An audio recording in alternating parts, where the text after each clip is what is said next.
अस्सलाम वालेकुम व्यूवर्स, आज मैं आप लोगों के लिए बहुत ही मज़ेदार सी टी टाइम चॉकलेट केक की रेसिपी लेकर आई हूँ, जिसे बनाना बेहद आसान है। बहुत मज़ेदार बनके तैयार होता है ये। और आज ये केक मैं आप लोगों को बगैर ओवन के बनाना बताऊँगी। इसको हम पतीले में बेक करेंगे और ओवन की टाइमिंग भी आगे मेंशन कर दूँगी। इसके अलावा बहुत परफेक्ट बनके तैयार होता है, मॉइस्ट बनता है और मेरी गारंटी है एक बार आप ये केक बनाएंगे तो बाज़ार से ख़रीदना भूल जाएंगे, क्योंकि इतना ज़बरदस्त मज़ेदार सा केक बनके तैयार होता है। तो इस वीडियो को लास्ट तक ज़रूर देखिएगा। अगर आप मेरे चैनल पर नए हैं तो मेरे चैनल को सब्सक्राइब करें, साथ साथ ऑल नोटिफिकेशन को क्लिक करें। इससे आने वाली मेरी हर नई वीडियो की नोटिफिकेशन आपको सबसे पहले मिलेगी। वीडियो अच्छी लगे तो लाइक एंड शेयर करना ना भूलें।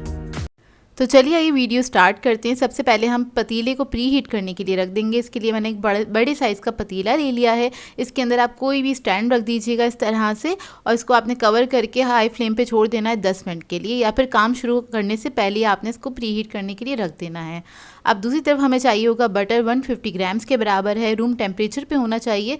कप में मेजर करेंगे तो 3/4 कप के बराबर है। इसके अंदर आप ऐड कर देंगे आइसिंग शुगर या फिर पिसी हुई चीनी ले लीजिएगा, 150 ग्राम के बराबर है। और इसको आप कप में मेजर करेंगे तो ये 3/4 कप के बराबर है। तो इसको पहले मैं मिक्स करूँगी अच्छी तरीके से, क्योंकि चीनी जब आप बाउल में ऐड करते हैं और उसको विप करना स्टार्ट करते हैं, बीट करना स्टार्ट करते हैं, तो वो उड़ना स्टार्ट हो जाती है। तो इसलिए मैं इसको हल्का सा बस मिक्स कर रही हूँ, ताकि बस हल्की सी बस कंबाइन हो जाए, यकजान हो जाए ये अच्छी तरीके से। उसके बाद मैं इसको इलेक्ट्रिक बीटर की मदद से इसको बीट करना स्टार्ट करूँगी। अगर आपके पास ये बीटर नहीं है तो आप लोग जो एग बीटर होता है उससे भी कर सकते हैं, जो हैंड विक्स होता है, या फिर वुडन स्पून से भी आप इसको बीट कर सकते हैं। बस आपने इतना बीट करना है कि ये थोड़ा सा पेल कलर में हो जाए और थोड़ा सा फ्लफ़ी हो जाए। देखिए इस तरह से हो जाएगा। मशीन से 2 से 3 मिनट लगते हैं। फिर उसके बाद हमने एक एक करके इसमें अंडा ऐड करना है। तो अंडे मैंने इधर लिए हैं 3 अदद, ये भी रूम टेम्परेचर पे हैं। तो बेकिंग में जितनी भी चीज़ें आप लोग यूज़ करें, उसको सारी चीज़ें जो हैं वो रूम टेम्परेचर पे ही होनी चाहिए। और अगर आपने फ्रिज में रखी हैं तो थोड़ी देर पहले बाहर निकाल के रख दें। तो आपने इसको विप करना है, एक एक अंडा ऐड करते रहेंगे। इसको सिर्फ आपने चंद सेकेंड के लिए ही बीट करना है इस तरह से। ये देखिए, और 3 अंडे मैंने ऐड कर दिए हैं इसी के अंदर एक एक करके। इसके बाद में इसमें वनीला एसेंस ऐड करूँगी 1 टीस्पून के बराबर, और इसको भी हमने मिक्स कर लेना अच्छी तरीके से। इसके बाद इसके अंदर हम ऐड करेंगे कोको पाउडर 25 ग्राम्स के बराबर है, 3 टेबलस्पून है ये। और इसको भी हमने मिक्स कर लेना अच्छी तरीके से, हल्का सा बीट कर लेना है बस।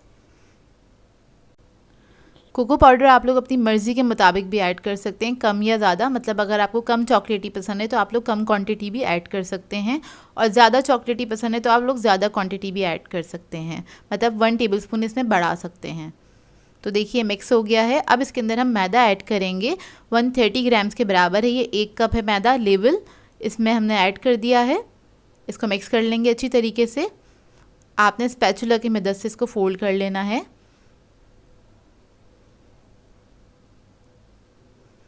इसमें कोई लम्स नहीं रहने चाहिए, इस बात का ख्याल रखिएगा। तो देखिए मिक्स हो गया है। अब इसके अंदर मैं ऐड कर दूंगी बेकिंग पाउडर। बेकिंग पाउडर आप लोग मैदे के साथ भी ऐड कर सकते हैं, 1 टीस्पून के बराबर। और इसको भी हमने मिक्स कर लेना है अच्छी तरीके से। और अगर आप लोग इसको ओवन में बेक कर रहे हैं तो ओवन भी आप लोग 10 मिनट पहले ही प्री हीट करिएगा 180 डिग्री पे। तो ये देखिए हमारा बैटर जो है वो रेडी है। अब ये मोल्ड ले लिया है मैंने, 7 इंच का लोफ पैन है ये, और इसके अंदर मैंने बटर पेपर लगा दिया। इसको ग्रीस नहीं किया है क्योंकि हमारा जो केक है वो बटर बेस है, तो उसको ज़रूरत नहीं है ग्रीस करने की। तो ये सारा बैटर मैं इसी के अंदर डाल दूँगी इस तरह से। इसको हमने लेवल कर लेना है और हम हल्का सा इसको टैप करेंगे 2 से 3 मरतबा, ताकि इसके अंदर कोई बबल्स ना रहे। और ऊपर से मैं इसके ऊपर डाल रही हूँ बादाम पिस्ते। ये ऑप्शनल है, अगर आपको पसंद है तो आप लोग ऐड कर सकते हैं। इसका फ्लेवर बहुत अच्छा आ जाता है इसके अंदर। ये भी रोस्ट हो जाते हैं तो काफ़ी अच्छा इसका फ्लेवर आ जाता है। तो ये ऊपर से आप डालते हैं थोड़े से कटे हुए बादाम पिस्ते हैंगे। और इसके बाद इसको मैं पतीले में रख दूँगी बेक करने के लिए। तकरीबन पतीले में ये बेक होगा 50 मिनट में, 45 टू 50 मिनट में। और आप इसको ओवन में बेक करेंगे तो ओवन में ये तकरीबन 40 टू 45 मिनट्स के अंदर बेक हो जाएगा 180 डिग्री पे। तो देखिए इसको पतीले में रख देंगे हम, और रखने के बाद आपने फ्लेम को लो मीडियम कर देना है। लो मीडियम फ्लेम पे आपने इसको बेक करना है। तो देखिए तकरीबन 50 मिनट्स हो गए हैं। ये 50 मिनट में बेक होकर तैयार हो गया था। आप इसको तकरीबन 35 मिनट्स के बाद चेक कर सकते हैं, लेकिन पतीले में थोड़ा सा टाइम लगता है, लेकिन बेकिंग बिल्कुल परफेक्ट होती है। देखिए केक रेडी हो गया, इसको मैं निकाल लूँगी और ठंडा कर लूँगी रूम टेम्परेचर पे। इसको मैंने छोड़ दिया था तकरीबन 1.5 से 2 घंटे के लिए काउंटर पे ही। अच्छे से ठंडा हो जाए उसके बाद ही आपने इसको कट करना है। तो साइडों से मैंने इसको लूज़ कर लिया है। इसके बाद हम इसको निकाल लेंगे इस तरह से। ये देखिए आसानी से निकल आता है। बटर पेपर जो है वो पैन में ही रह गया है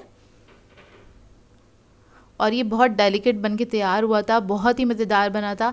जब आप इसको बनाएंगे तो फ़ौरन से ये फ़ौरन से ख़त्म हो जाएगा, इतना मज़ेदार बन के तैयार होता है ये केक। मैं आपको कट करके दिखाती हूँ अंदर का इसका टेक्सचर। ये देखिए, और इसका टेस्ट बहुत अच्छा था। बेकरी से ज़्यादा अच्छे बन के तैयार हो जाते हैं घर में केक, और होममेड केक्स तो बहुत मज़ेदार होते हैं। आप लोग ट्राई ज़रूर कीजिएगा और अपना फ़ीडबैक ज़रूर दीजिएगा मुझे। मैं करीब से आपको इसका टेक्सचर दिखा देती हूँ ताकि आपको अंदाज़ा हो जाए कि कितना परफेक्ट बन के तैयार हुआ है ये केक। ये देखिए,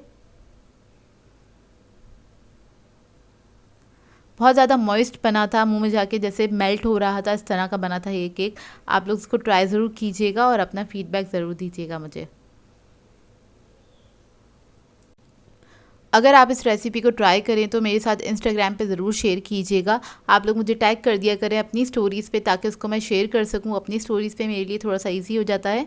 तो देखिए इसका टेक्सचर माशाल्लाह से बहुत अच्छा ज़बरदस्त बन के तैयार हुआ था ये केक। सो व्यूअर्स, अगर आप लोगों को मेरी रेसिपीज़ अच्छी लगती हैं तो मेरे चैनल को सब्सक्राइब करें, लाइक करें, कमेंट ज़रूर किया करें, शेयर भी ज़रूर किया करें अपने फ्रेंड्स के साथ, फैमिली के साथ। तो मुझे अपनी दुआ में याद रखिएगा। अल्लाह हाफ़िज़।